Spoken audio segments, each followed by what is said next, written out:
ചിലർ വരുമ്പോൾ ചരിത്രം വഴിമാറുമെന്ന് പറയാറുണ്ട്. മെസ്സി ഇന്റർ മിയാമിയിൽ വന്നതിന് ശേഷം സംഭവിച്ച 5 മാറ്റങ്ങൾ എന്തൊക്കെയാണെന്ന് നോക്കാം. നമ്പർ 5. ഇന്റർ മിയാമിയുടെ ക്ലബ്ബ് ചരിത്രത്തിൽ ഏറ്റവും വേഗതയിൽ 10 ഗോളുകൾ സ്വന്തമാക്കുന്ന താരമായി മാറി മെസ്സി. 7 മത്സരങ്ങളിൽ നിന്നാണ് മെസ്സി ഒരു നേട്ടം സ്വന്തമാക്കിയത്. നമ്പർ 4. ചരിത്രത്തിലാദ്യമായിട്ട് മെസ്സി ഇന്റർ മിയാമിയെ മുന്നിൽ നിന്ന് നയിച്ച് 2023 പ്രധാന കിരീടമായ ലീഗ്സ് കപ്പ് നേടിക്കൊടുത്തു. നമ്പർ 3.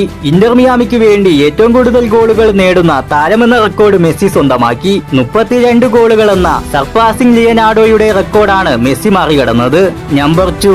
മെസ്സി ഇന്റർ മിയാമിയെ മുന്നിൽ നിന്ന് നയിച്ച് MLS-ലെ ഒരു സീസണിലെ 73 പോയിന്റുകൾ എന്ന ന്യൂ ഇംഗ്ലണ്ടിന്റെ 2021 റെക്കോർഡ് ഇന്റർ മിയാമി മറികടന്നു.